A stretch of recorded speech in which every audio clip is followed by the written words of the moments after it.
You've probably been searching for how do you pack a suitcase, especially a carry-on suitcase, and efficiently for travel. Yeah. And there's lots of people out there telling you what to do, but not how to think about how to do it. So if you really want to learn the skills of doing it well so that you're able to do like we do with sometimes we'll go on 6 months at a time with one suitcase, then stick around because we got 10 tips for you to make it work.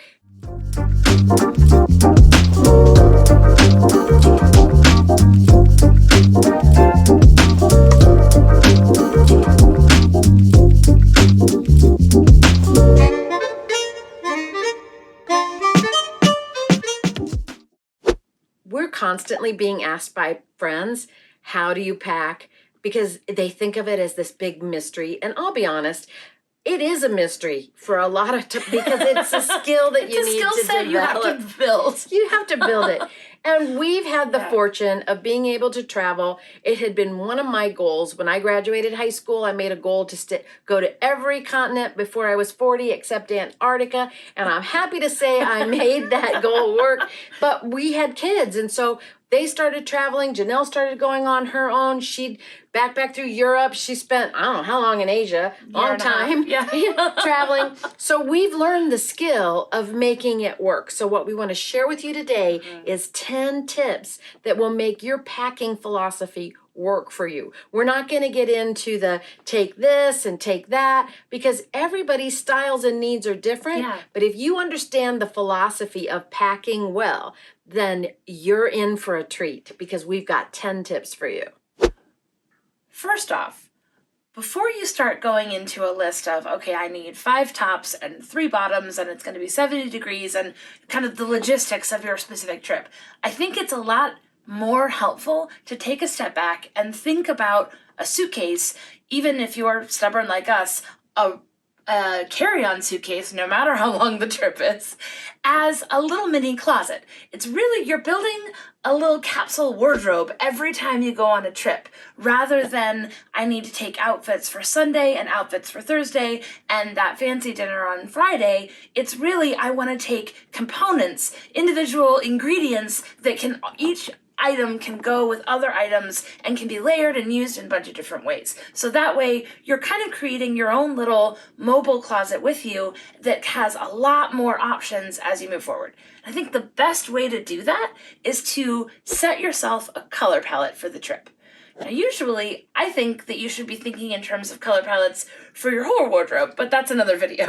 But no matter what, thinking about for this trip, I'm going to give myself a couple of neutrals and a few pops of color that I want everything to kind of go in and work together. That way, you know, okay, if I'm going to have 5 things that are black, maybe you don't bring that one navy thing that doesn't really work and it's a little bit hard to wear, or a pattern. If as much as color kind of trips you up, whatever that looks like for you and your style and your taste, having a color palette that kind of guides the choices that you make moving on really helps everything become a lot easier to mix and match as you go forward.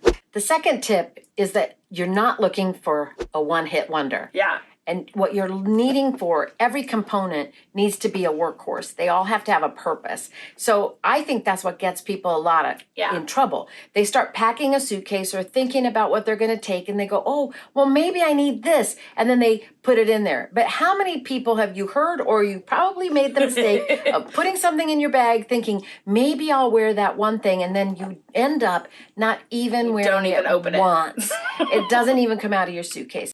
And number 3 builds right on top of that, and that is that layering is the enemy of boredom.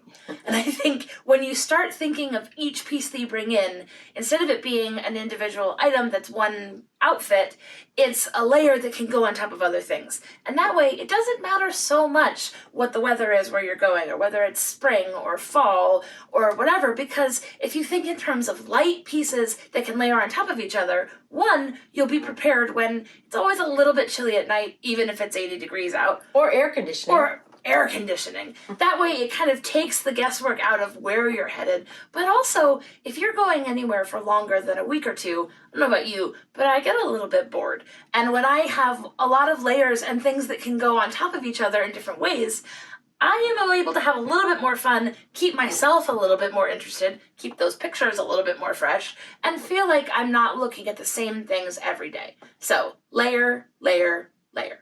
I want to build on layer, layer, layer, because I think you said something really important, and you said keep it light, layers. Because I think that's another mistake that you make a lot of times, is that you think, oh my gosh, I need a sweater. So true. You do need a sweater, depending on what weather you're coming in, or especially if you're packing between seasons. Yeah. Like it's spring, not quite warm, but the weather's unpredictable, or it's places. fall, or like I'm getting ready to go on a trip where it's multiple locations and temperatures, but I'm still going to go in one bag. So by light layers, it's really important what she said, is that I can do it. So I can take a thin sweater, lay it with a tank, a shirt. I can still get all the body warmth I need, and I don't need to pack that big, heavy wool sweater. I'm going to save that for buying a heavy wool sweater when I'm there. The fourth tip is accessories are like a spice. Think of them as spices. Spices make every dish better. There's nothing worse than having a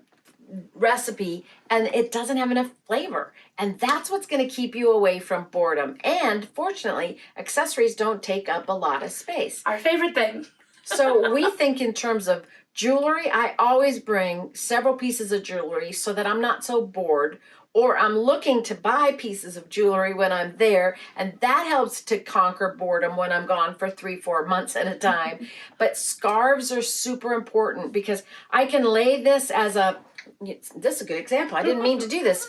I'm just cold. So, see, you can get cold and put it around you, but I can totally turn this into a Perot. I can turn this into a scarf here. So I can get 4, 5, 6 different looks out of just having a scarf, or a pop of color scarf if I'm in all black, because that's my color palette of choice. It can fit however it makes sense for you, it makes sense for your style, whatever works for who you are. But the bottom line is, if you think in terms of small things that accessorize an outfit, you can bring a lot more and have a lot more variety than trying to bring 3 really loud shirts. And I think for us, for me, that comes down to a lot of jewelry. And I love to find things as I'm traveling, and then that reminds me of the last place I was, the next place I go. And I'm constantly switching out scarves and jewelry and pieces that add in a lot more spice to everything that I do, and I get a lot less bored.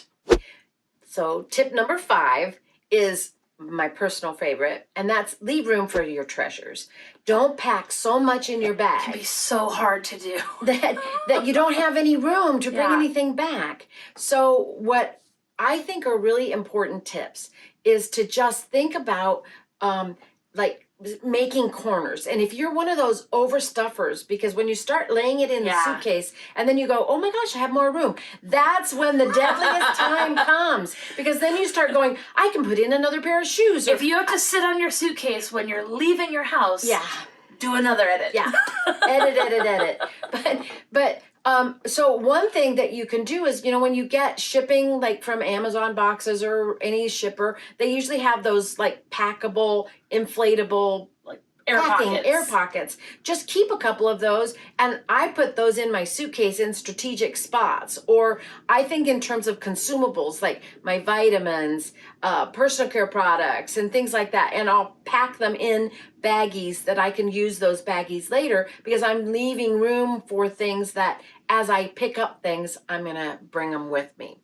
So make sure that you leave room for treasures. One of the best things about traveling is finding things somewhere that you love, that you want to bring into your home, you want to bring into your space, and that's another video.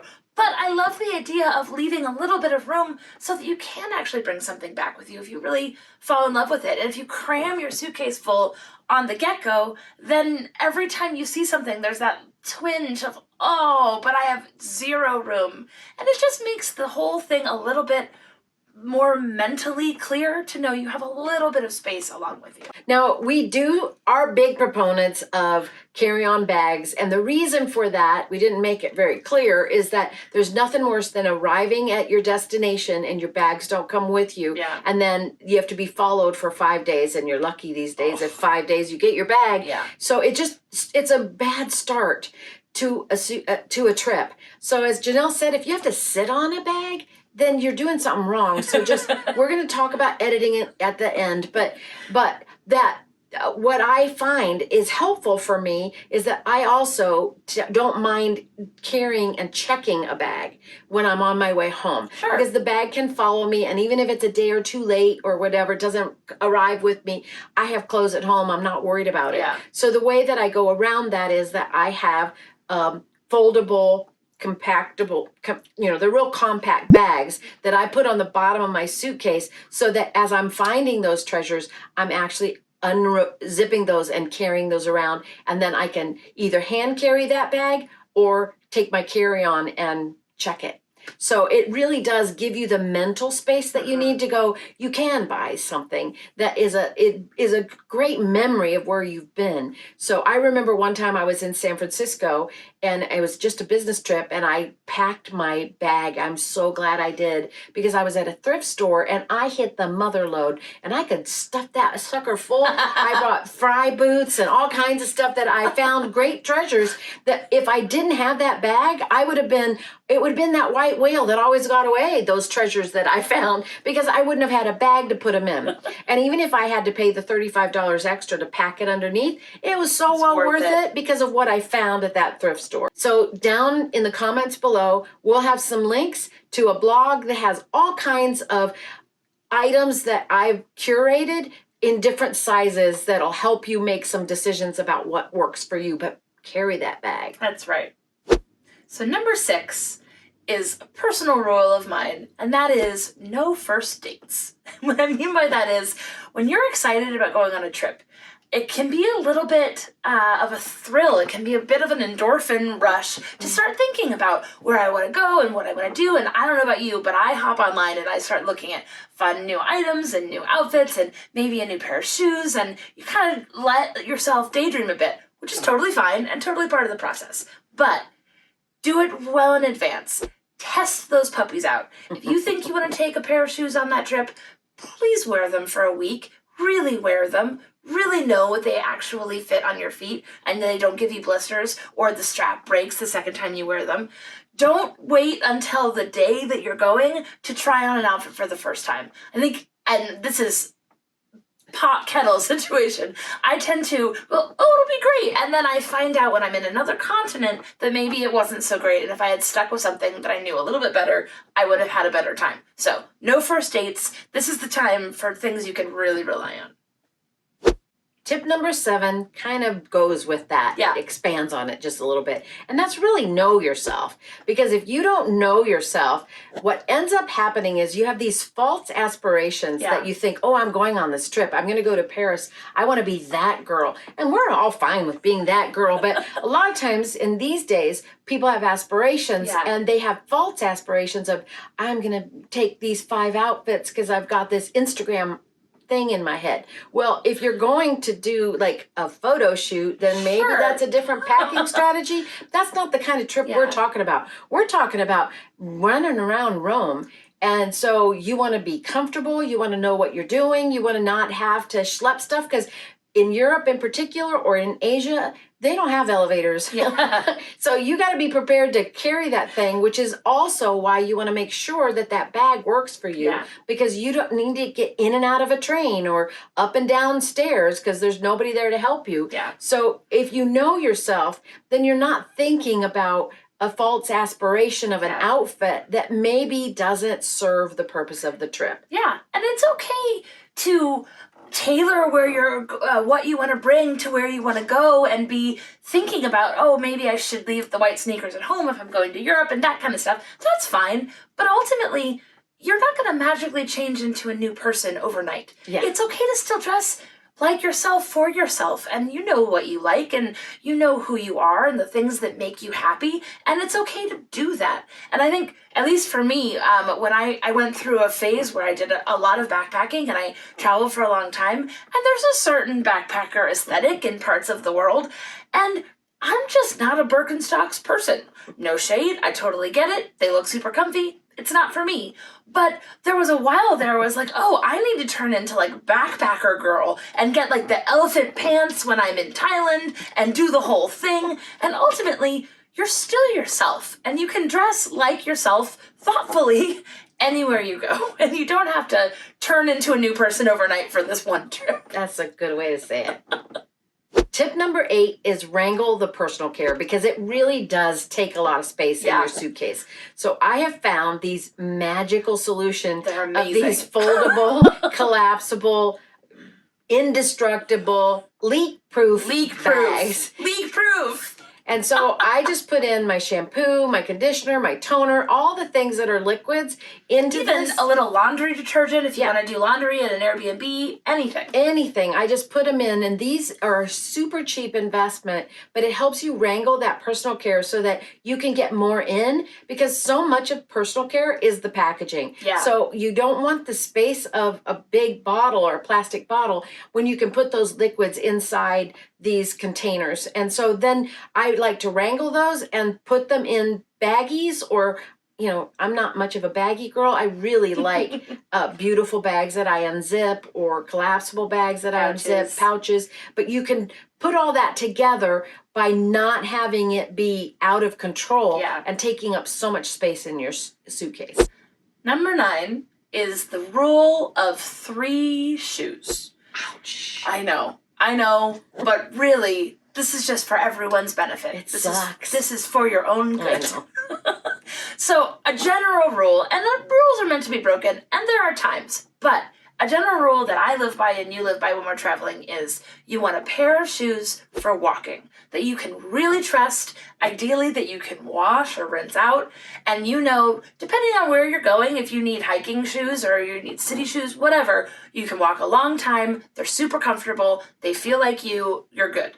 Then you want... Wait, before you go super, okay. I mean, the real rule of thumb is that you need to be able to know that you can be on those feet for 4-6 hours. Yeah. They're not going to be so cute that you see those people walking down the sidewalk and they're like, because those shoes when someone's feet hurt. You know when they hurt. So you want to make sure that works for you. Yeah. And it doesn't have to be, like for me, tennis shoes are uncomfortable. I need something with more arch support than that. So I choose different shoes, but I'm looking for something that I can be in long term without my arches falling, my feet hurting. They're going to hurt after 8 hours no matter what. But you know what I mean? You're not going to be that person that's doing the duck walk. Sorry. So the second pair should be something to elevate. And that can look differently depending on where you're going, what the season is, who you are. If you're a heels person, bring heels. If you're not a heels person, I have sworn away heels in my life, but I do love really pretty flats. But they still need to be comfortable. They still need to be packable. They still need to be something that I know can handle cobblestones or even sidewalks or whatever. I still need to be able to walk in them, but something that makes you feel a little bit dressed up, a little bit better about yourself. If you need to be in a specialized situation, then you have, another option that just elevates things slightly.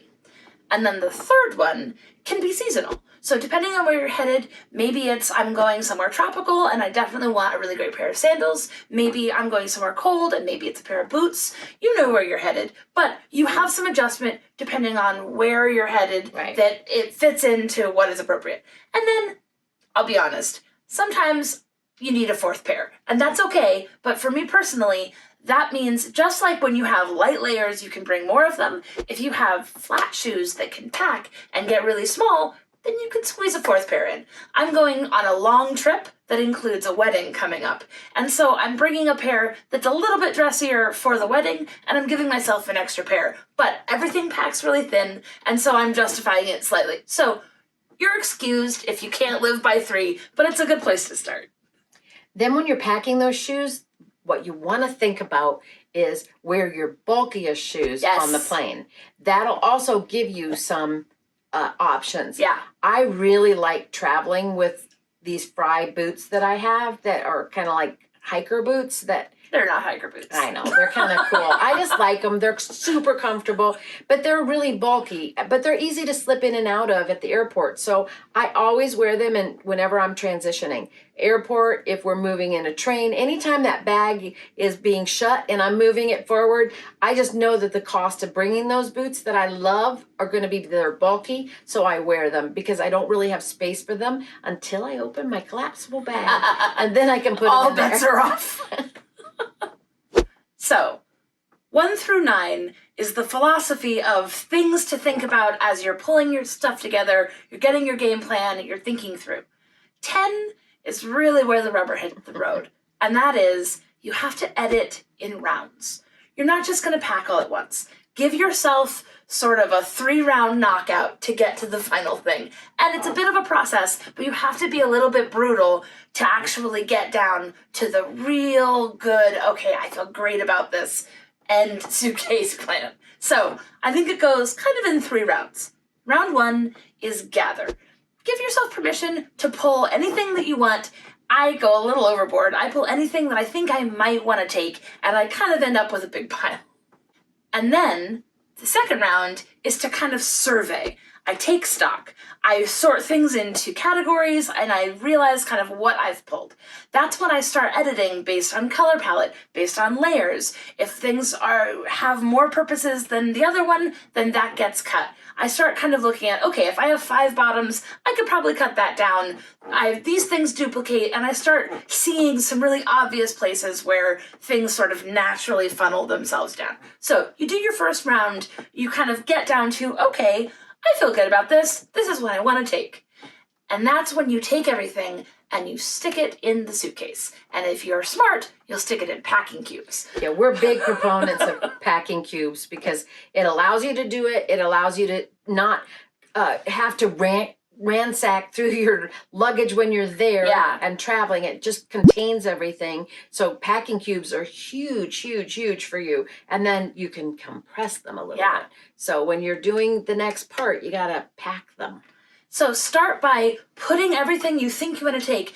Go ahead and actually put it in a suitcase. Put it in packing cubes. And then you'll start to see, okay, if I want to bring 1 packing cubes for tops, and I now have 5 that don't fit, it becomes pretty clear that you need to start making some hard choices. So that's when you get down to the real call, and that's the true come to Jesus meeting edit.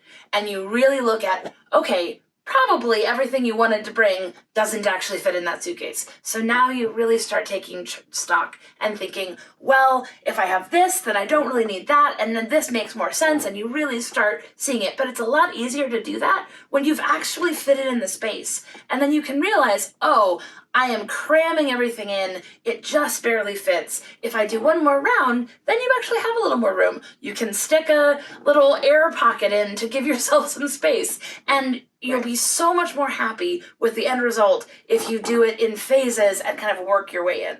Phone a friend, bring a buddy, send a video chat to someone, get some outside help if you need to, but really take a hard look at that last round, and you'll be so much happier. Everybody has a different packing philosophy. Janelle's is going to be a little different than mine. Sure. Everybody has certain things that is their style, their look, that works better for them. And if you follow these 10 tips, you'll find what works for you. But everybody has their own style. Find it. You got this. You know how to make yourself work.